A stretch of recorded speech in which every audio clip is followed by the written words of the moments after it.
Hey, what's going on? It's Chris Carino, and this is the Voice of the Nets podcast, a weekly podcast where we talk the Nets and beyond with a plethora of guests, including players and coaches. And today we're going to talk to Harry Giles, and we got a big crowd for Harry Giles. I'm looking around. We got all kinds of folks in the room. I think we might have to. I like having an audience. I like being able to feed off some people. I'd even welcome some feedback from the audience every once in a while. I think maybe we should. I talked to producer Steve Goldberg about this. You know, they take the podcast on the road sometimes. They do like in a theater or something. We probably don't have that kind of pull. Maybe like a little restaurant. Maybe we'll go a little like a pizza place in Brooklyn. You know, maybe that'll be a good little group. Maybe I can get into Locali finally. You know, if we can get in, we could do it from there. I think you'll find that Harry Giles would like if we did the podcast at Lucali, because he's a big food guy, and we promise maybe sometime down the road we're going to do like a food episode with him. But, you know, right now we got to stick to small because I'm not a big deal, right? Or maybe we have to bring in somebody that's a big deal. You know what was a big deal was Harry Giles. High school, North Carolina, #1 high school player in the country at one point. Ends up going to Duke. That's a big deal. You're a star. You think you're going to be lottery pick. He knew he was going to go to Duke for 1 year. But life got in the way, man. Injuries. And when you get to the level of you're going to be drafted in the NBA, you're not a big deal anymore. Teams now start to look at things like your injury history. And they start to think twice before committing a lot of money, committing a lot of time. And also, sometimes you end up in a spot that's not the best place for you. Maybe there's people who have your position. Maybe they don't help you develop the way you're supposed to. For whatever reason, guys who were a big deal are then not a big deal. And then what do? Where do you find things in your life that are important enough that you're going to have the resiliency to get back to where you were and to get better? Go beyond it. That's the story of Harry Giles. You're going to find him to be just a delightful guy. We had this talk right at the Nets facility, practice facility after practice, a couple of days before the season's going to start, and really enjoyed getting to know Harry Giles. And he's going to, I think he can play a role with this team this year. Rebounder, defender, big, trying to get back to where he was and get better than what he was. So right here on the Voice of the Nets, a chat with Harry Giles III. I grew up a Carolina fan, actually. Did you? Fun fact. That's good. That's good info. Right. We really, I just like to kind of roll into it. Like we didn't even, like I'll do all the intro stuff later on. Right. So, I think we got to lead with this, but you grew up a Carolina fan? I did. I'm from North Carolina, so, you know, it's not too abnormal. My grandma is a Carolina fan, so I'll blame it more. I just like whatever team she liked. What was your Carolina team like when you were first figuring it out? Who were the guys on that team? You remember? I didn't like them that much. Okay. I just like whoever she liked, and I just knew I was watching. You know what I'm saying? Did they try and recruit you? Yeah, they definitely. So that was one of my top 5 choices. But you chose Duke. Mm-hmm. Well, let's backtrack a little bit now. So tell me about your area of North Carolina. What was it like growing up there? I'm from Winston-Salem, North Carolina. Fairly, I wouldn't call it a small town, not like Kinston or, you know, somewhere kind of close to where Dayron from, but like it's not like a big city like Charlotte, so it's like more in the middle, you know what I'm saying? Probably got like anywhere from 200, 400,000 people, you know what I'm saying? So it's a pretty big town, you know what I'm saying? But Dayron's a little younger than you. Yeah, he's 21, I believe. So you didn't really probably cross paths basketball. No, I didn't. No, but I kind of grew familiar with who he was as I got older. One of my player development coaches in Sacramento is from the same hometown as him, and you know, he knew who he was. And you North Carolina guys all look out for each other. Yeah, right? we always know about each other. It's part of it. It's like a hidden rule you got to do. You got to always look out for each other. You know. What about the big guy? What about Michael Jordan? You ever come across him? Yeah, for sure. I met Mike my first time at Jordan Brand Classic, which was pretty cool because it's right here. I met him in the Barclays Center. I'm pretty sure that's where I was at. So that's kind of full circle, right? The things coming around like that. I didn't really meet him the way I wanted to. It was like me and like 100 other people. So it was like, I don't really know. If I see him again, probably like, who are you? You know what I'm saying? But yeah. it was still good to meet him, shake his hand, and just kind of, just see face to face and talk to somebody that, that inspired me to be who I wanted to be growing up. He everybody wants to meet a guy like Michael Jordan, so he'll shake a million hands and meet a little kids. It's always funny, though, to see like that. You never know. Like, I'm sure when he's going to meet some 17-year-old, you never know when that guy might end up being a star one day. And then that picture becomes, oh, look, he was with Michael Jordan. But at the time, he wasn't anything. Exactly. Definitely. You're a high school year, so now you're one of the top high school recruits at that time. Talk about playing the Jordan Brand Classic, but your run-ins now with injuries, this thing that's kind of been one of your defining things over the last few years. It starts in high school. When you get your first one, though, what's going through your mind? Like you're a sophomore, I believe. Right? Yeah, I was going to my sophomore year, so I had just finished my freshman year of high school. We were in Uruguay. So I had just made the under 16 national team. So that's a big thing, especially coming up. I think they still do it now, but it was definitely a big thing back then. Just to be in that program, be in the prestige program like the USA basketball, playing for those, great coaches, and just still, falling in line with the great players before me. I learned highs and lows and stuff early and how to just, never get too high, never get too low. The first time I tore my ACL, the same day I tore my ACL, like 4 hours before that is when the first ESPN rankings came out for we were freshman class. It was the first time we get ranked, and I came out #1 player. But 5 hours later, I tore my ACL that same night. So it's like, what a high and a low, you know what I'm saying? I just got to Uruguay, excited to be on the team. We just really got here. Finally playing a game after training for almost a month and extremely hard in Colorado Springs, you know what I'm saying? And then I tear my knee up that night. It's just like, Well, there's this Rudyard Kipling poem. It's called "If," and one of the lines is always, "If you can meet triumph and disaster and treat each imposter the same." Right. Like you have to be able. Life will humble you. You get an award on one hand, and then you get something devastating on the other hand. So you're learning this now at 15 years old. But back then, though, you're probably like you're a 15-year-old.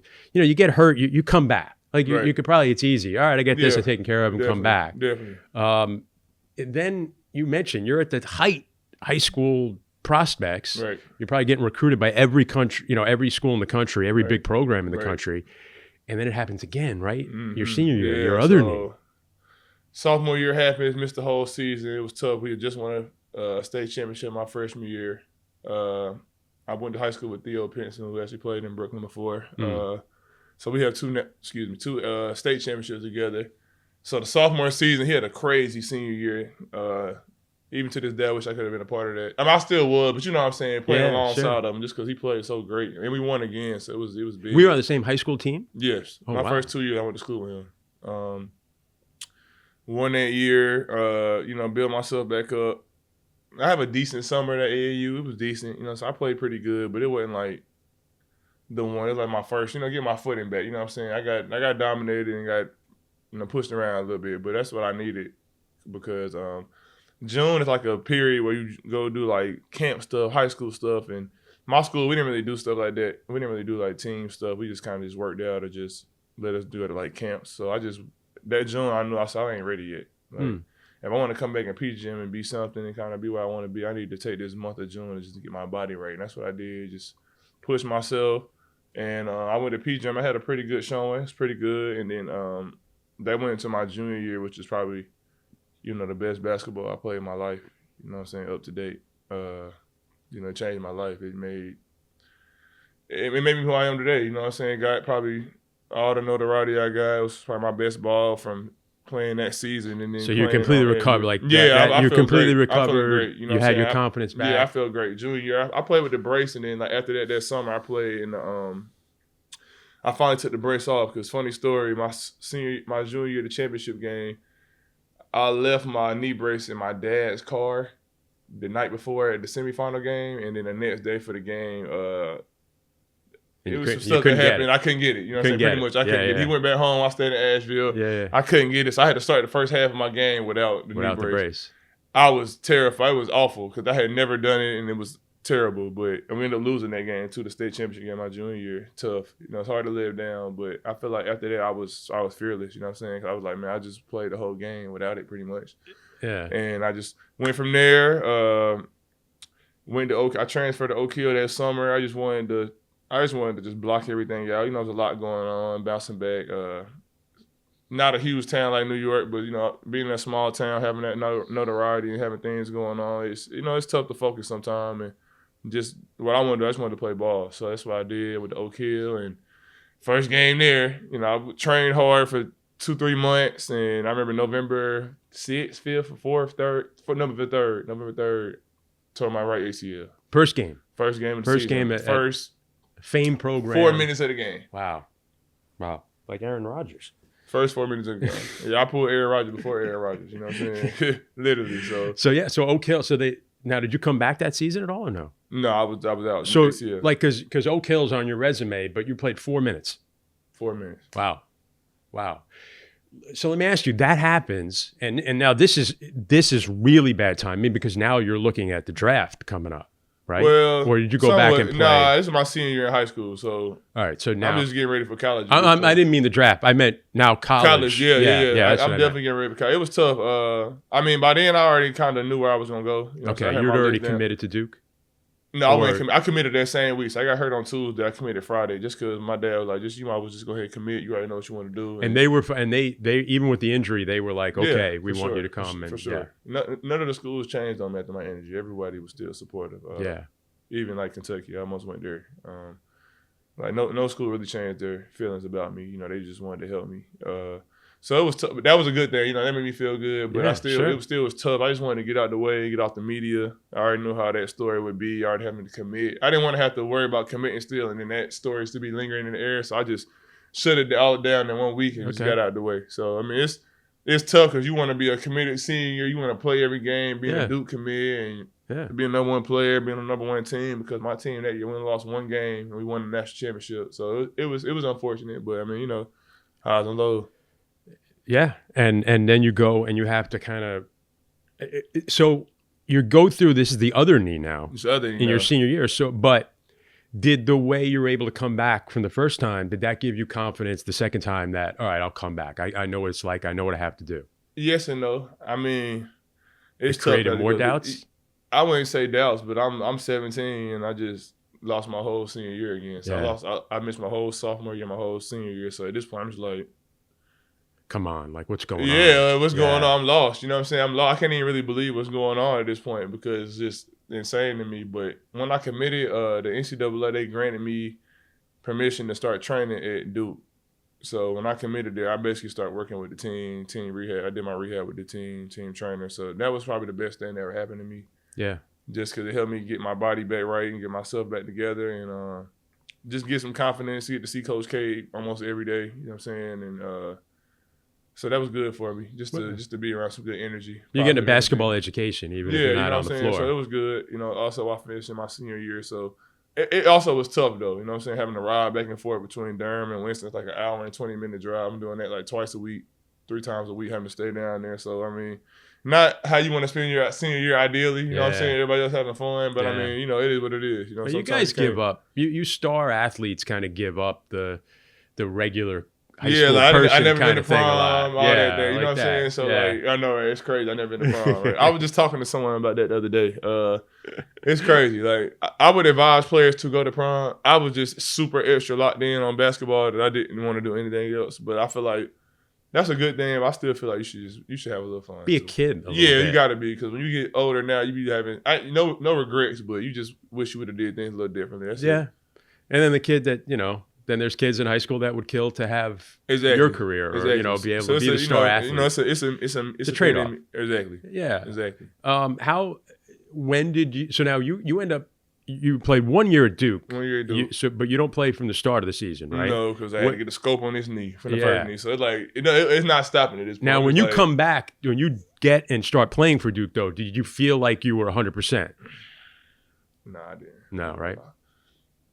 You could tell, if you knew me, you knew I wasn't playing right.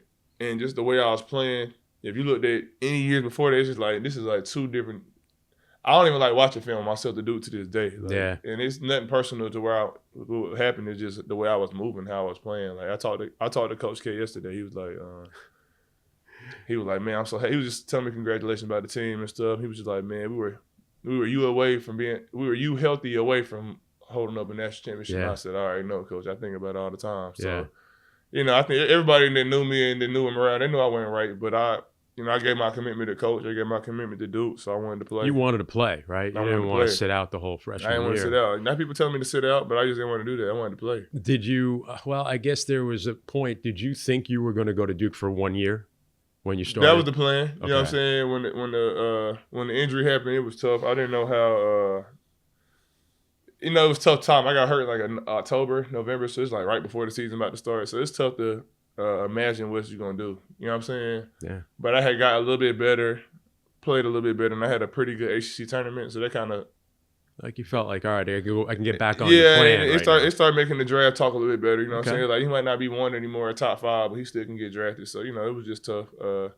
And then, a decision you got to pick in between the staying and leaving. It's tough. Where were you physically and mentally when the draft in 2017? Draft came around. Mentally, I'm feeling good. I ain't gonna lie. The draft day, I felt worse draft than I did the whole time. I was feeling good the entire time until draft night. Like, it was crazy. My agent was like, man, I don't know what might happen. Like, you know how it is. So mentally, you're just like anxious about it. Yeah, I mean, I'm already nervous because I'm just like, okay. Like, had you worked out? Like, so obviously you went through the workout. Yeah, I worked out for draft. teams, yeah. Where were you physically during those workouts? I felt good. I felt good in the workouts. Yeah, I felt great. Good. Like, in the workouts, I felt great. Obviously, I don't feel as good as I do now, and knowing what I know now, I wasn't as good as I should have been, but I still was good enough to compete, and I still ended up going 20 in the draft. But the day of the draft, like the day before my agent come, was like, man, you might go anywhere from 10. First, it was like, you might go from 10 to 20, 10 to 30, 10 to second round, maybe undrafted. So it's like, what? Like, you telling me this the day before the draft? Like, I've been training the whole time. Not, you know what I'm saying? Yeah. Think about you knowing you about to go first round or maybe lottery. Agents are trying not to spoil it or tell they're you. trying to temper your expectations just in case something happens. The 10 second round thing threw me completely. I'm just like, that's a crazy number to think from. I could go 10, I could go 30, I could go 35, you know what I'm saying? Did you go to the draft that night? I ain't even go. You missed that, right? Yeah. Only because my dad was like, my parents like, you might as well just, if you don't go to the number they want you to go or you think you were going to go, I want you to had a camera. You know how they had a camera on those absolutely. guys, Or you're stuck in the green room and it's, you know what I'm saying? It was already enough going on. So I didn't want to be that guy. But now, so you get drafted by that was a really good draft, by the way, 2017, right? Great draft. That's Donovan Mitchell. Yeah, Markelle Fultz, Lonzo Ball, Jason Tatum. Yeah, it was a good draft. Who you played with, right? Who you played with at Duke. Yeah. De'Aaron Fox, Collins, you know what I'm saying? Bam. In that draft. Malik Monk, you can keep these names. Guys. And the Nets I remember the Nets had 22. And I remember on draft night, your name coming up. Like, we see you going and falling. It's like, ooh. Wait, maybe Harry Giles. Right. You go 22 picks before. Nets end up getting Jared Allen. Yeah, I remember that. Which was a great pick. Think about it, great pick at 22. Oh yeah, great pick. But it was close. Kyle Kuzma in that draft. Who's that? Kyle Kuzma was in my draft. Yeah, Kyle Kuzma. Wow. Like 28, 29 to the That's one of the great drafts. No, think back draft. to it. Yeah. So you're in that and you slip now. But you go to Sacramento and they're kind of, it's the process kind of thing only. The process West. Let's just accumulate all these high draft picks, first round picks, and let's see if we can do. But you don't. So now what happened there? Because you don't play your first year. So first I got drafted to Portland. But they traded my draft right. So that draft right got traded like a bunch of times. Me and Justin Jackson, we both got drafted to Portland, and they traded us for Zach Collins from Sac. Okay. Yeah. So for the 10 pick. So you're in Sacramento. I'm in Sacramento now. So basically, my agent was just like coming from the college thing. So like I said, I was feeling pretty good in pre-draft, but I still was like, imagine like you could be better. You know what I'm saying? You could get physically. Because he knew I really didn't do it much in college. You know what I'm saying? I was really rehabbing. I still was getting the development, but when you rehab, you're not getting all the development you should because you still got to rehab. It's tough to have that low so hard with your body and time where you should be now developing your game. Your game should be growing. You're stuck rehabbing your game. Yeah, I got to rehab my body. So it's like I'm not even getting to do certain things. So he felt like I just needed a year to develop myself, kind of like how Ben took that first year when he got to Philly, and I basically did the same thing. And Ben Simmons, they kind of sat out that first year. And that was the draft before mine. So when we were kind of talking about it, he was kind of giving me that example of what things could be like. You know. So were the Kings saying that to you, or you saying that to the Kings? Mutual. Okay. I mean, more mutual. It was mutual. So like, I mean, they knew what they were drafting. You know what I'm saying? They knew I had some little issues. You know what I'm saying? But my agent at the time, he had a good relationship with the team and the GM and all that. So we just talked plans out, talked roster what it looked like, and just talked what made the most sense. And then that's what they came up with. And because they teased that you were coming back, right, like in January, and then they announced that you were going to miss the rest of the year. So you ended up missing your whole first year. Right. I don't really remember the timeline, but that sounds about right. Because it's hard. Because then that becomes like, I think sometimes players then it looks to the fans. They did tease it. Yeah, like then it becomes like it's on you now. Right. Like it's almost like fans go, well, he doesn't want to play, or he doesn't feel like he's ready to play. And it doesn't sound like that was the case. You just wanted to make sure you got better. Yeah, I just had to get myself together. That was it. You know, it's tough when you miss the whole year. You know what I'm saying? Because people want to see you. And people get antsy. But, I mean... especially in places where they haven't won in a while. Exactly. And you got draft picks and you want to see them play. And I feel them. And, you know, Sacramento fan base is one of the greatest fan bases in the NBA. You know, I'm seeing that now when they're winning. And they were like that when we were losing. Yeah, I remember the old Arco. Win, it just gets crazy. Oh, I did games at the old Arco Arena, and it used to be with the cowbells. And man, they were crazy there. I remember being there. I'm like, man, whenever this team, if I'm here, whenever things start turning around, it's gonna be crazy, and you see it now. But it was tough. I had to kind of get back to like myself in college. Like I kind of rushed myself in college. So I said, I'm not going to rush myself again. You know, whatever backlash, whatever it is, I'm just going to take it because it's going to happen either way, good or bad. If I come out here and don't play good, I'm going to get backlash again. So I'd rather take my time, be right, and when I get out here, it's going to be all right. You know what I'm saying? So how would you kind of sum up once you got back on the floor in the NBA, right? How would you summarize those couple of years in Sacramento? Oh, man, it was great. My first game was against Utah. I think I played them twice. My first preseason game and my first game. I felt good, man. It was crazy because I felt like I didn't play much in college. So I'm like, wow, my first time really playing again. I'm in the NBA now. Like, I already got to get used to that. You know what I'm saying? Because I'm on the stage. It's different. Like, just the whole setup. And everything you went through. Everything you went through in high school and the draft. I'm on TV now, for real. I'm on 2K now. So it's the real thing now. That's it. Isn't it? It could be the NBA, ESPN, TNT. Now, I'm in 2K right now. Yeah, that too. So it's like... And you're only like... And the crazy thing is, all these things we've just talked about, I don't know how long we've been talking, all these things, right? And now there's a moment you're going to be NBA. Even sitting out a year, you're what, like 21? I'm 20. I'm 20. You're not even 21. I ain't even 21. I'm 20 years old when all this happened. That's crazy. So it was insane. It was a lot to process, but I mean, it was great. Sacramento years was great. My first team in Sacramento, I played with Zach Randolph, Vince Carter, George Hill. So, you know, some older guys, some vets, you know what I'm saying, Costa Koufis, Garrett Temple. So I had a great time. It was good learning from those guys because it's crazy how fast it goes, you know what I'm saying, being around those guys. But what was your, you know, physically, mentally, had you put the injuries behind you? Or was it still for sure. you were ready to go? Yeah, I mean, I went 1,000, but I was good. I felt great. Like I was like, okay, I feel way better than I did when I came in. So I know I could compete, and that's what I did, man. I just, you know, I had some stuff happen in between, some little like knick-knack stuff, like little tweaks here and there, but injury wise. Yeah, like I mean, like some dudes try to run to my legs. So I might miss like 3 games. You know what I'm saying? Some unfortunate things like that. But nothing major, like no surgery or anything like that. So, but I felt pretty good. Did you get the results though in the NBA that you thought you were capable of those first few years? No. Yeah. I mean, that had to do with situation too. You know what I'm saying? It wasn't just on my body. You know what I'm saying? It was just tough. Players ahead of you. Yeah, you know, players ahead of you, older guys, not getting a certain rep. You know what I'm saying? I still average like 7 and 6, 7 and 5. I mean, that's decent. You know what I'm saying? But I mean, you know where I came from. You were the number 1 high school player in the league. You're going to Duke. The dude that was like me in my head, I see what they're doing. So I'm like, okay, I'm supposed to be doing that. I remember going to Sacramento to do a net game and seeing you play, I think as your first year there. And like we were looking like, wow, this guy, he's not getting a lot of run, but when I got in, I did my thing. Exactly. Yeah. Exactly. I did my thing when I got in. Who's the other? There was another young big. Marvin Bailey. Yeah, Marvin Bailey. Yeah, that was his draft. Our rookie year at the same time. So they probably was that was tough too. Yeah, it was tough. You know what I'm saying? Number 2 pick, he a big first time. So it's like, hey, he got to play too. And I understood that. Yeah. But we made it work. And I think it got better once they started letting us play together on the floor.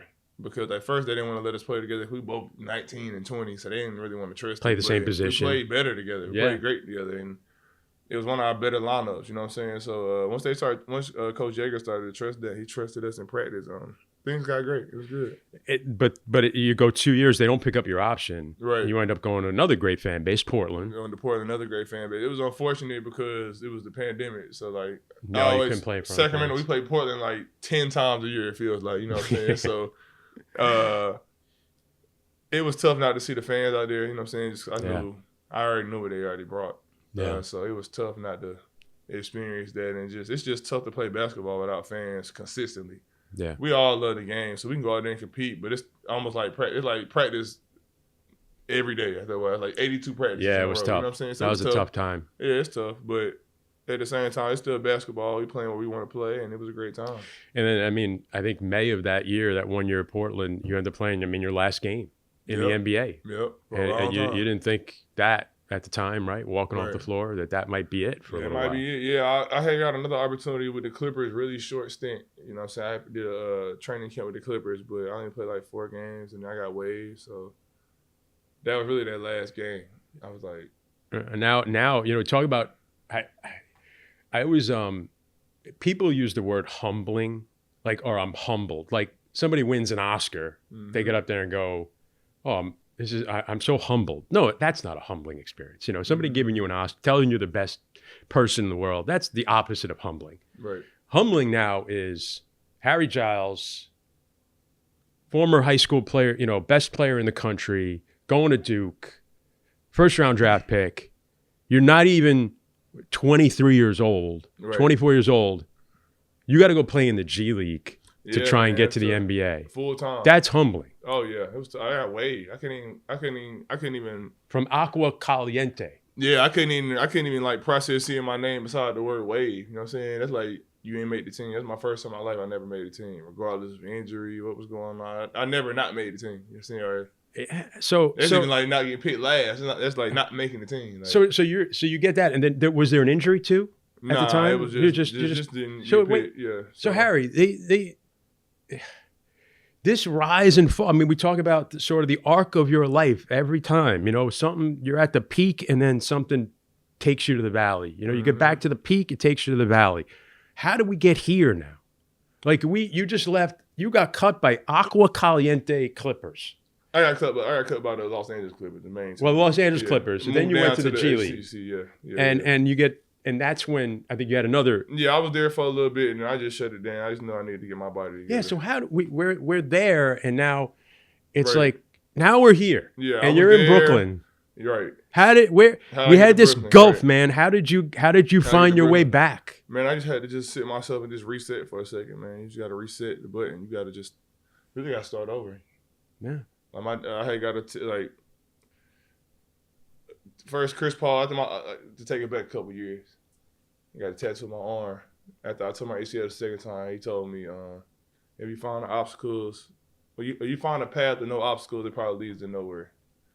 So I always had that in my head, because the easy path is anybody can do it. You know what I'm saying? So I always had that, like, okay.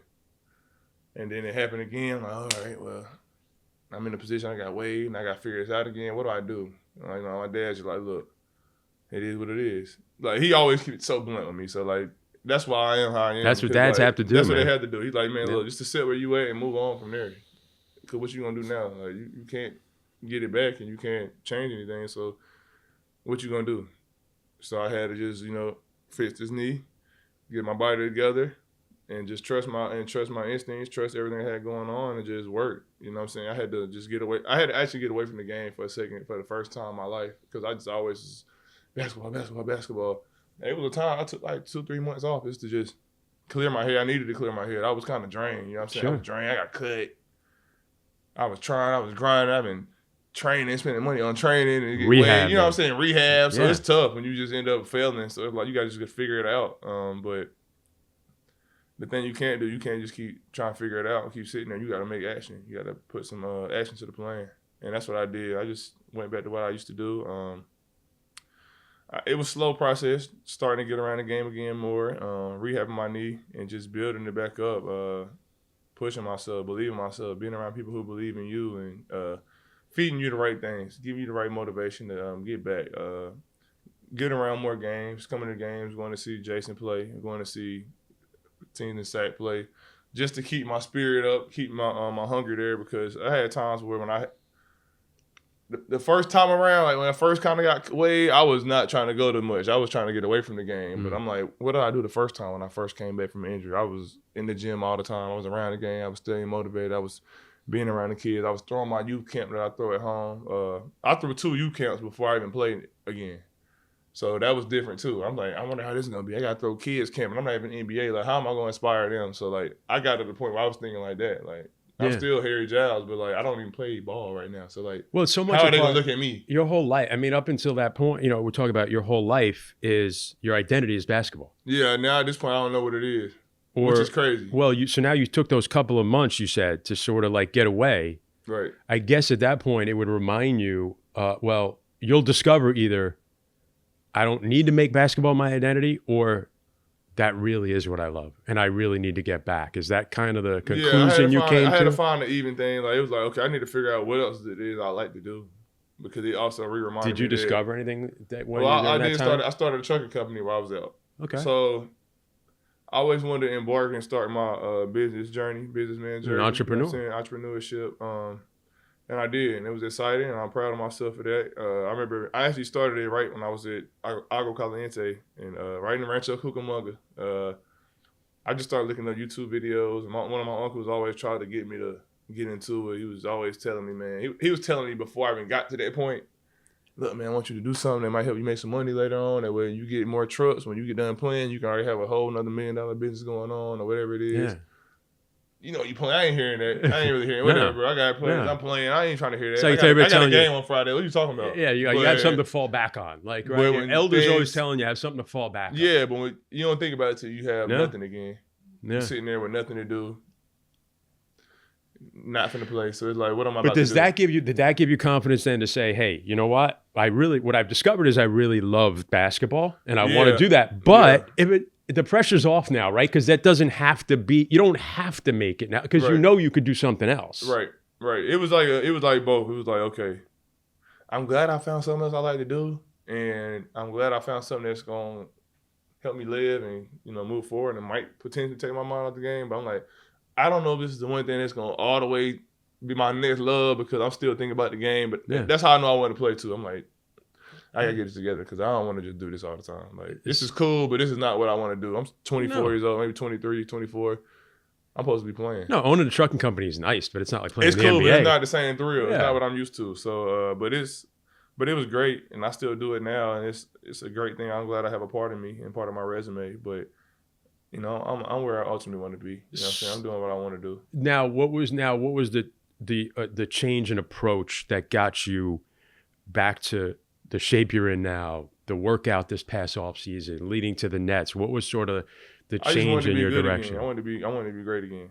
And I was just like, I know this is, if I'm gonna get another chance, I gotta put everything towards it. I gotta put everything into it. You know what I'm saying? Because I'm like, it's gonna be my last go around. So it's like, no need to leave nothing out. I don't want to have any regrets if it don't go right, or if I don't get picked up. I'm literally working out and doing things not knowing if it's gonna happen. And that's the toughest thing in the world. I start just thinking about different things I used to talk about, and just the power of the tongue, power, your mind, the power of just thoughts. And, you're younger, you used to judge people for different things they went through, seeing, it's tough to play when you ain't got motivation to play, or when you got to worry about bills, you got to worry about taking care of this, take care of that. And I know people that had to go through that young. So I'm like, I went through a lot of things like that later. So I can only imagine how it's been 15, 16. I see why some guys didn't quit the team or didn't come to try out. They didn't do this. They had real stuff going on at home, and we all did, but like, it was different. Mine hit me later in life with certain things. Some of it came to like how I'm gonna feed my family now. You know what I'm saying? I had to really do that, and I was feeding my family, and it's like it stopped. So it's like, okay, now I got to figure that part out too, along with trying to get myself together. That's a tough thing to do, but you got to just dig deep and just see what you're made of. You got to just get remotivated. I think my closest people to me, they picked me up. And I think without them, I wouldn't have made it. You have to have those people in your life. To. So, like, every time there's an injury, every time there is one of these downtimes, or any time when there's a good time, You know, who are Right. the first people you talk to? So my mom, I told my mom, you know, she always send me everything good. You know how it is, mom gonna comfort everything. Mom, and that always make you mad. I'm like, Mom, it's not all good. Everything not all good. But she like, it is. You still moving, you still going, so it's all good. I go to my dad because he gonna keep it real with me. He gonna let me know. He gonna kind of like refocus me because my head, I be all over the place. So like, he just gonna refocus me and let me know like, look, dude, don't make it more than what it is. It is what it is. So just bounce back. You've done it before and you still got it. So do it. And he even all the time, even in preseason, he just text me like, yo, confidence. Like, have confidence you can play in this league. This is the career for you. This is what you do. So believe that. Stop not believing in yourself. And it's not more belief. It's just like, I haven't done it in a while. So it's like, I just got to get back to it. You know what I mean? So it's like him, my childhood trainer, you know, I'm the best player in the world to him. So he always going to talk me up, make sure I'm good. And he never going to let me forget where we came from and all the stuff we had to overcome before. He was like, man, you overcame stuff and we were still at home. He said, you got all the resources to be what you want to be again. So don't get discouraged. And then my best friend's Taki, he always just texts me. I was telling somebody yesterday, what is it? It's a background on my phone to this day. He texted me, he was like, if you can't picture your goals anymore, just sit quiet because you're too distracted. And I was like, well, it wasn't that I was distracted, but I was starting to just get into other things. Like I said, I had the trucks. I was in my own head. So you just kind of get a little bit off of basketball because you're like, is it not gonna happen again? It's like, yeah. I'm putting everything I want to put into it, and it's nothing rewarding me. And you can't have that mindset, but I'm just like, I need to figure out something else to do. And that's not what I need to do. I just need to just refocus and just put all myself back into it and just believe in it. So you and your agent organized these workouts, right? And was it out in California, Golden State? It was, yeah. So that's how I started. So I actually had an agent switch this summer, so it was tough. You know, he was a great guy too, but it was crazy how I started. So when I switched to my agent, it was like right before June, like in June, right before the workout. So like we have like the time between that Vegas workout that y'all saw and the agent switch was probably like 7 weeks. So like when I got with him, I almost had to get with a new guy that I know but not really know, and just get straight to it and just hit the ground running. And it was the best thing that ever happened to me. I liked him because he had the same mindset I had. He was in the same position I'm in. We're trying to get it from the bottom. He's a new agent, new agency, young agent, but he's hungry. We both hungry. So we both had the same mindset and the same approach. In my head, I'm like, this can work. Because he had the same, and he believed in me. He was like, man, I would do whatever to see you do good. I'm going to do whatever training, whatever you need to do to get you right by that workout. And we start scheduling it, getting it right. He had my Vegas workout at first, and then from there, we just seeing what teams had interest in me wanted me to come in, and that's what we did. I had went to Golden State. I went to Utah, and then from there, that's when I ended up coming here. And then the team liked what they saw, and I kept coming back. So I just stayed here. But you had workouts where you had a bunch of different GMs, different scouts come look at you, right? Right. So I started after the Vegas one. It was like 10, 11 teams there, and then from there, I was in Miami for like 3 weeks. I played in the Miami Pro game one time, and that got me a good little buzz. And then Brooklyn came to watch me play pickup one day. Brooklyn, Utah, and Orlando. I think they came within the course of like, you know, the week I was there playing and stuff like that. Then Brooklyn wanted me to come in. Brooklyn was later. Brooklyn came in. I was like, oh, I didn't hear from Brooklyn. I'm like, man. You're playing a little hard to get. I wanted Brooklyn bad. Why'd you want Brooklyn? What made you come? I wanted any team because I wanted any team to invite me so I could just get a chance. You wanted to go. I wanted every team to come and see back me. In the league. Yeah, I wanted back in. But so Brooklyn, I always liked Brooklyn. Like, I don't know what it is about Brooklyn. I always liked it. Like, every time I play here, I like the team dynamic. I like the setup. I've been here before. I like the way they, this is a good place to work out and grind it. You know what I'm saying? Yeah, we're at the practice facility right now. Yeah. But so now were there other offers? This was the strongest one. I mean, I think more teams wanted me to keep coming in. Like Utah, it didn't really work out. Golden State wanted me to come back again for another like pickup or like open run or whatever they had. But I like to feel I got here. When I got here, it was like, okay, I like this here. I love the coach staff. I love the performance staff. I did a pre-draft workout in Brooklyn, so I always remember how big they were with the performance staff. And I was like, well, with my history, I need that. That's big. So I think everything lined up the way it was supposed to. Who's your guy? Who's your the guy that works you out here? Who's your guy? On court, I'm with Ronnie Burrell, RB. That's Ronnie, my yeah. guy. We got some similar backgrounds. He went to college at UNCG. It's in Greensboro. It's about 30 minutes from where I'm from. He's real cool. My G League coach last year for the Nets, right, and right. I think won 15 or 16 games in a row at one point. Okay, RB. Yeah. Shout out RB. Who was a guest on the Voice of the Nets podcast? Yeah, okay. You could listen to that. Okay, that's good. Yeah. I'll check you out, RB. That's my guy. And he's real cool. My high school coach I played for, Keith Gatlin, played at Maryland, played with Lynn Byers back in the day. Excuse me. So, it's just full circle. I feel like everything that was supposed to happen happened. KO, you know what I'm saying? Just a great coaching staff, playing with players that I already knew was going to be here. When I was in the middle of working out, all the Miami dentists was like, man, he kept telling my agent, damn, man, send her to Brooklyn. Make sure you come to Brooklyn. Make sure you got to work out in Brooklyn. Dentist just was Brooklyn. So it was cool to see it happen. Yeah. Your story a little bit, because I think of young guys they have here. Dariq Whitehead is here. Right. Kind of similar story, right? Yeah, like number one high school recruit, gets hurt right before his workouts at Duke, misses the first half of the year, comes back, not really the same guy, has another procedure. Now he's trying to get back, but ultimately the ceiling really high on him. Have you talked to him about that at all? Yeah, for sure. We talk about it a lot. I mean, we don't like getting too deep into it. You know how it is touchy. It's tough. Yeah, you don't want to dwell on it. Yeah, we still trying to focus and do what we got to do. We're trying to move forward. But, I mean, we still have time. We pick at it and, conversate about it. Like, we sit beside each other on the plane. So, like, I know throughout the year we're going to talk about it. And as he make his way in, I'm going to tell him, like, don't feel like you rushed. Don't feel rushed. Like, and don't rush it. Because if you're just not ready yet, you're just not ready yet. You got to just take your time and it's not all going to come back at one time. Yeah. Your mind and your body going to have to get on one accord before it makes sense again. That's just what happens when you get hurt. You got to just that's really the hard thing. You're putting your mind and your body at the same thing, because your mind might tell you to move faster or tell you to do this, but your body can't.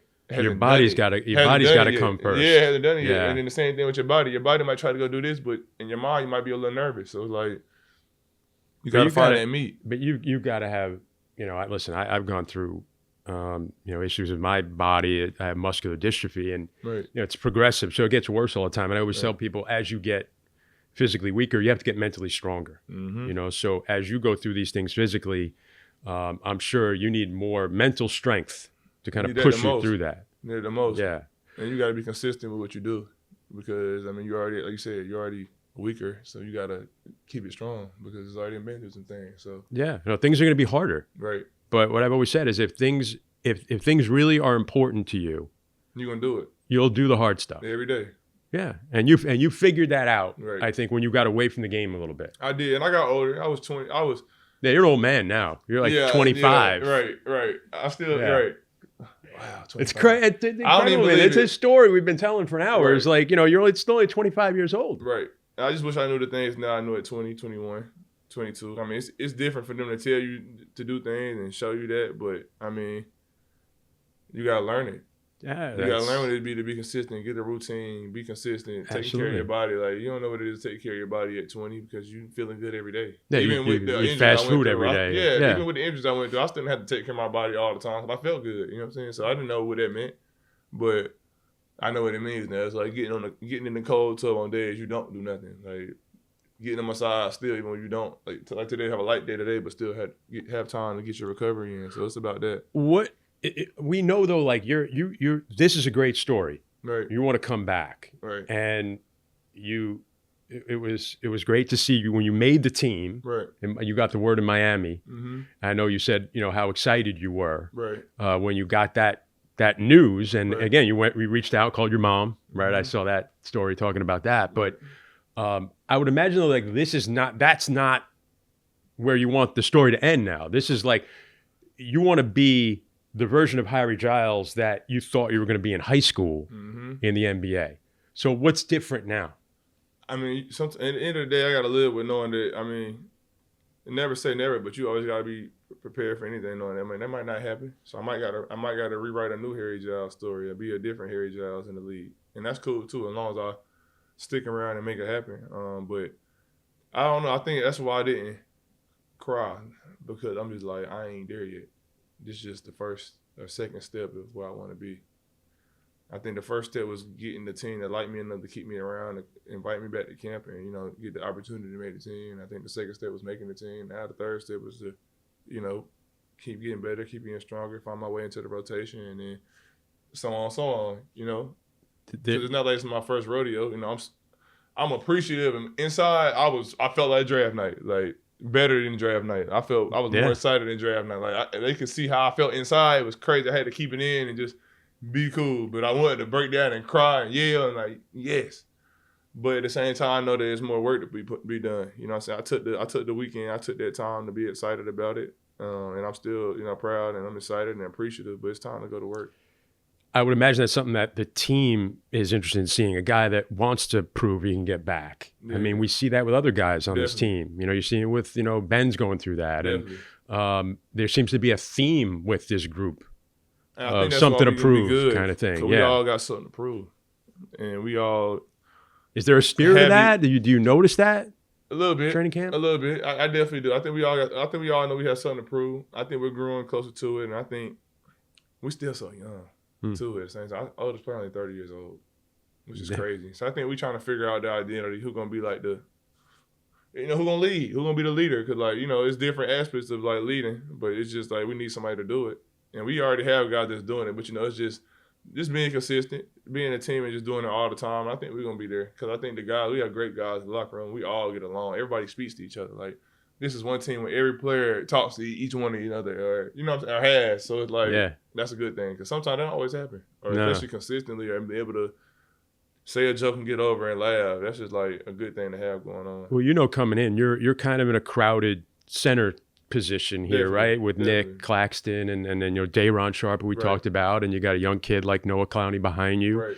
Right. Where do you see your role fitting in with this team? I feel good about it because I feel like we all bring something different to the table. I think obviously it just depends what coach want to do and who we playing and the schemes and stuff like that. But I feel like, number one, we all got to go rebound first off, so we all can do that the same. Like I said, I think we all do things different. I think I bring a different style of bid to the team that's, it'll show with time and show with opportunity. But either way, I'm going to be a good teammate and support whoever's playing, and all three of those guys, I know those are my guys, and they know I believe in them, and they believe in me, and we all want to just see each other win and have fun. It's tough because we all, you all competing for playing time and stuff but at the end of the day, we're on the same team, so I want to see them win. But having good players all kind of playing the same position, it's like good because in practice it pushes you guys. Yeah, I was gonna say that it make it better because you can still have 3-4 bigs on the team. They all have success. You know what I mean? So it's like it's just a part. Like I said, it's a part of like whatever the scheme is and whatever the idea is for the game. But I think the more we keep pushing each other and all the bigs want to play and be good, it's just gonna make the team better and make each other better. So it's like it's good to know that like all our bigs are hungry and they want to do good. Well, I know when we were looking at it, I remember doing the Maccabi game and saw you got a chance to start because Nick was out, Day'Ron was out that game, and you're 6'11", you're bouncy, you're rebounding. We talked about rebounding. First of all, when you ever have a book or a movie about yourself, rebound would be a great title, right? What you'd be able to do and rebound too, right? Yeah, but this team needs that. The most deflating thing is you have all these really good defenders and you can force guys into bad shots and you play defense for 23 seconds and then they get an offensive rebound. It's like it just takes the gas out of you. It's tough. You play too good and not get that board. Yeah. And I always just know it's just as a big, you should always rebound. That should be like the first thing you do, or like that should be one of the top 3 things you do is rebound. And I've always tried to be a rebounder, and I said my people always on me about rebounding and knowing the situation here. I feel like coming from a guy who hasn't really played, I think rebounding can help me get myself into the game without having to worry about scoring and doing too much. I think if I go rebound, that's gonna get my motor. Getting rebounds and playing defense is gonna get my motor going alone. And then knowing that's what the team needs, that's the way I feel like I can assert myself right there is just go rebound. And then go run with Ben. Yeah, and go run. Rebound and run. Why do the most when you don't have to? Yeah. Make it simple. Make the game simple and make it easier for everybody and do what the team needs. So I think that's what I want to do. Like yesterday, I got myself in such a rebounding mode. I don't even be trying to score no more sometimes. Like in practice, then it's like, go. Like I'm like, bro, I'm boarding. Like, watch out. I'm boarding and throwing it ready for another board. Yeah. He know I can play. So he's like, bro, just don't be like that. But it's just a medium key. You got to just find you know what your NBA skill is. You know what Right. what's I know going to it's get gonna help you. me unlock everything else. Yeah. Right. And that's why you're here. Exactly. I mean, they recognize that's something that they need. Right. And that's why I hold my hat on. You Defense provide and it. rebounding. Yeah. Right. And the rest came when it came. If Ben throw me the ball, I can go score. I can do what I need to do when you give me the ball, but I'm gonna make sure I do these two things always. We're approaching the season. Right. I know. I appreciate you taking all the time that you did. Oh, it was yeah. great to see it. So you're living in Brooklyn now. I'm in Brooklyn now. What's something you're looking forward to doing in Brooklyn that maybe you haven't done yet? I don't know. I guess I just need to figure out what's going on, figure out the culture. I mean, I've hung out here a couple of times. I have family from Queens. Oh, you do? I'm Harry Giles III, so Harry Giles Sr., my granddad, God rest his soul. He's from Queens. He's from Virginia, but basically he a Queens guy. Okay. He Queens all over him. So I got family up here, and my mom from New Jersey, even though we grew up in North Carolina, so it's a lot. What part of New Jersey is she from? Newark, New Jersey. Okay, yeah. So Dorit, you know what's going on. Yeah, Dorit. Yeah.